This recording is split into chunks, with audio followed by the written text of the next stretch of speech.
Você já se pegou com um monte de pensamentos na cabeça? E na sua maioria, pensamentos catastróficos, negativos, aqueles pensamentos que parece que não param e você não consegue frear eles. Pois é, nesse vídeo eu vou contar para vocês a diferença entre ansiedade normal e ansiedade patológica. E também vou contar a minha experiência com o transtorno de ansiedade generalizada, porque eu sou psicóloga e já vivenciei os sintomas da TAG.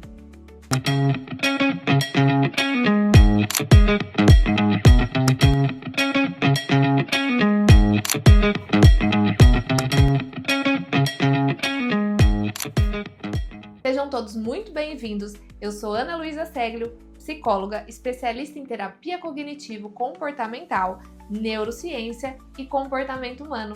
E se você quer entender mais sobre a sua ansiedade, fica aqui comigo até o final.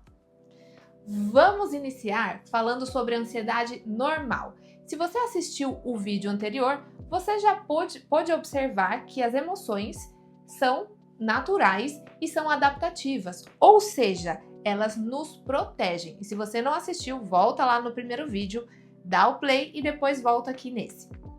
Com a ansiedade não é diferente. A ansiedade, ela nos prepara para momentos desafiadores, momentos em que a gente nunca fez alguma coisa, vai fazer pela primeira vez e precisa se preparar para isso. Como, por exemplo, uma entrevista de emprego, esse vídeo que eu estou fazendo para vocês. Então é aquele frio na barriga, uma ansiedade natural, em que, passado o evento, essa ansiedade tende a baixar e até mesmo sumir. Hoje em dia, muitas pessoas querem se livrar desse sentimento, dessa emoção, né, da ansiedade.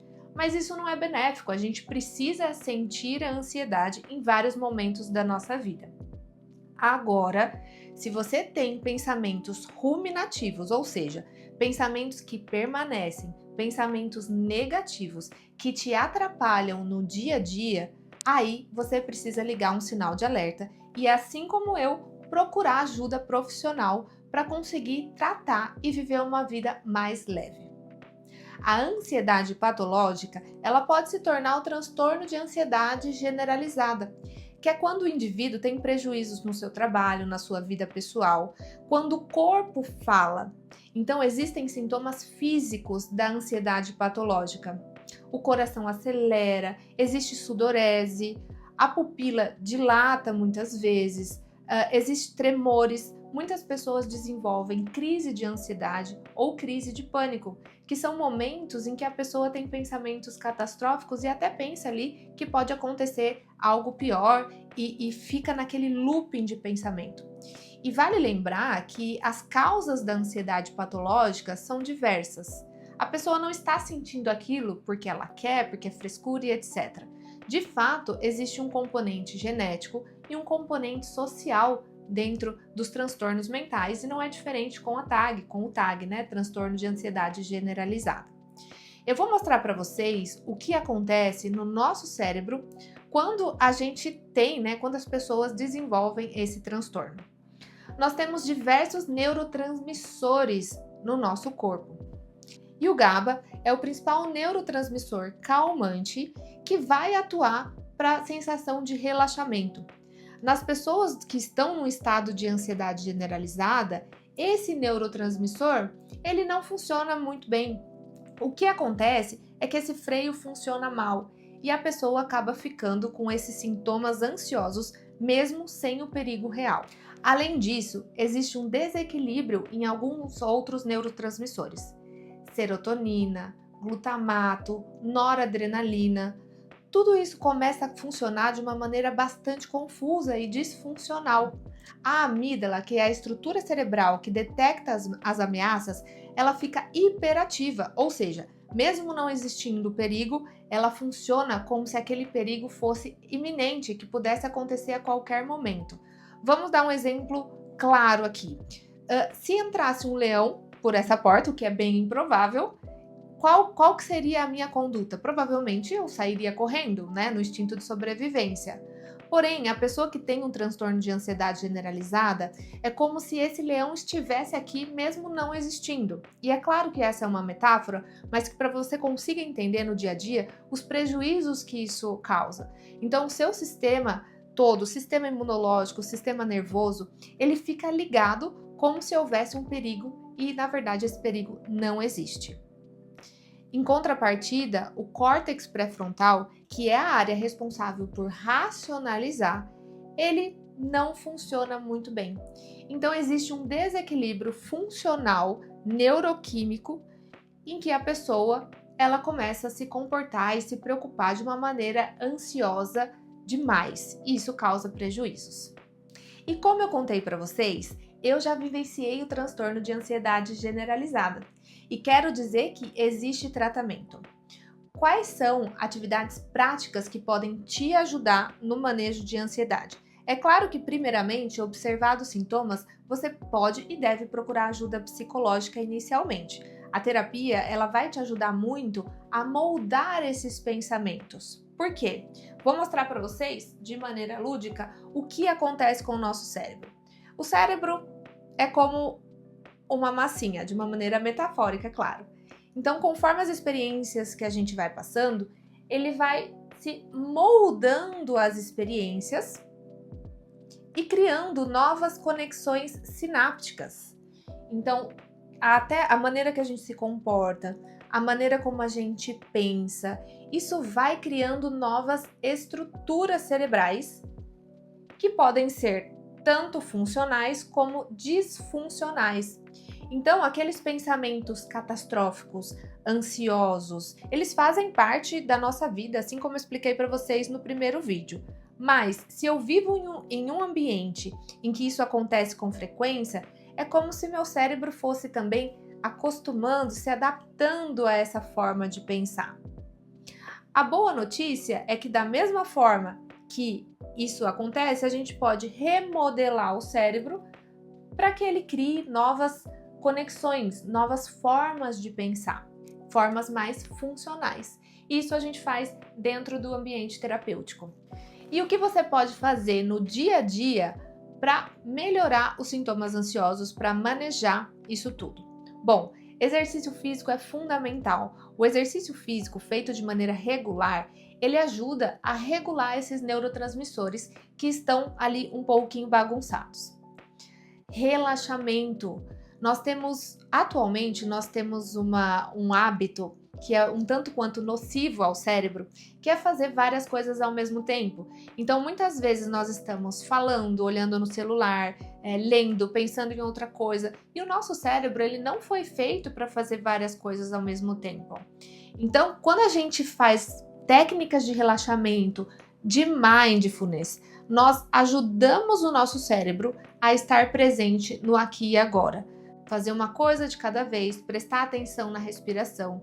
Se vocês procurarem aqui pela internet, vocês vão encontrar muitas formas de se fazer mindfulness, que pode ser através do relaxamento guiado, por exemplo, uma técnica conhecida como body scan. Se você pratica 10 minutos ao dia, isso pode reduzir níveis significativos de ansiedade a médio e longo prazo. Além disso, ter hobbies, atividades que você se engaje e que você goste de fazer. Sabe aquelas atividades em que a gente perde a noção do tempo? São atividades importantes porque elas ativam uma circuitaria cerebral que nos ajuda na saúde mental. Por exemplo, cuidar de uma planta, fazer uma atividade de pintura, atividades que não envolvam o uso de redes. E pegando o gancho do uso de redes, o excesso de telas prejudica a nossa saúde mental e já existem estudos mostrando que podem aumentar níveis de ansiedade, porque desequilibra uma série de circuitarias cerebrais que promovem ali aquela sensação de ameaça, aquela sensação de ansiedade. Então, se você se percebe mais ansioso, tente também reduzir o tempo de tela. O sono, ele é importantíssimo. Então, quando a gente dorme bem, ali na fase adulta, em média 7 horas por noite, isso ajuda a regular o cortisol, que é extremamente importante no nosso corpo. E quando esse cortisol ele está em excesso, porque quando a gente vivencia situações de estresse crônico, ele pode prejudicar até mesmo o sistema imune, ocasionando inflamações e doenças. Então veja, é tudo muito interligado no nosso corpo, o cérebro e o nosso comportamento. Então é importante que, percebendo todos esses sintomas que eu falei para vocês aqui, vocês procurem ajuda e tentem também colocar em prática algumas dicas que eu dei para vocês. Na terapia cognitivo-comportamental, nós trabalhamos muito a reestruturação cognitiva. Da mesma forma que eu falei para vocês que o nosso cérebro, ele se adapta à maneira como a gente vive, à maneira como a gente pensa, nós podemos aprender diferente. Então é importante dentro da terapia que essa reestruturação aconteça com bastante frequência, para que o paciente aprenda a pensar diferente e a se comportar de maneira diferente, para que isso também molde o seu cérebro e que ele viva uma vida mais leve. A depender do grau da ansiedade generalizada, às vezes é necessário entrar com medicamento, frequentar o psiquiatra, para manejar esse desequilíbrio funcional dos neurotransmissores. Espero que esse vídeo tenha esclarecido algumas dúvidas. Se você tem ansiedade, tá tudo bem, mas observe, se começa a atrapalhar o seu dia a dia, procure ajuda. A ansiedade patológica, ela tem tratamento. Eu vivenciei ela durante 8 meses. Fiz o tratamento e os sintomas estão em remissão. Eu aprendi a pensar de maneira diferente, inseri alguns hábitos importantes na minha vida e hoje em dia eu posso te dizer que eu vivo uma vida muito mais leve e você também pode conseguir isso. Existe um aliado poderoso para a ansiedade e eu vou te ensinar aqui nesse vídeo, que é a nossa respiração. Porém, é a respiração diafragmática, que ela ativa o sistema nervoso parasimpático e regula a liberação de GABA. Então, vem comigo aprender essa técnica que pode te ajudar em muitos momentos. Bom, inicialmente você vai colocar uma mão no abdômen e a outra no peito. Se eu pedisse para você respirar normalmente, provavelmente você encheria o pulmão de ar. Mas não é essa respiração que eu gostaria de te ensinar aqui. É a respiração com o abdômen. Então, quando você fizer o movimento de inspirar, de puxar o ar, o seu abdômen vai para frente. O peito, ele não mexe muito, tá? E quando você expira, o seu abdômen vai para trás e o peito permanece paradinho. Então, vamos lá.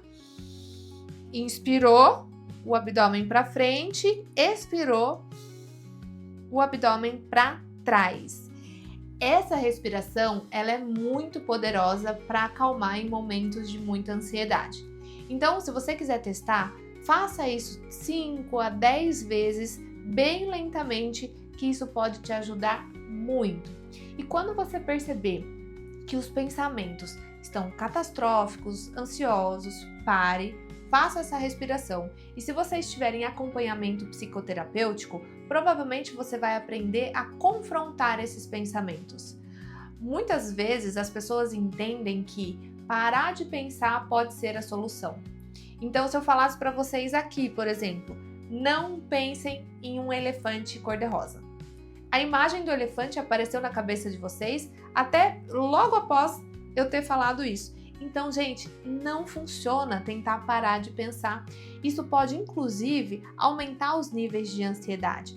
É importante que você, em acompanhamento terapêutico, entre em contato com esse pensamento, entenda o que esse pensamento está querendo dizer e confronte isso de uma maneira racional. Com isso, você vai treinar e vai desenvolver o seu córtex pré-frontal e vai fazer com que a sua amígdala ela não fique tão hiperativa. Esses fundamentos, esse funcionamento do cérebro, essas técnicas, elas vão te ajudar a conviver de uma maneira muito mais saudável com a sua ansiedade. Não normalize a ansiedade patológica, procure ajuda. A ansiedade ela não te define, mas você pode aprender a conviver com ela.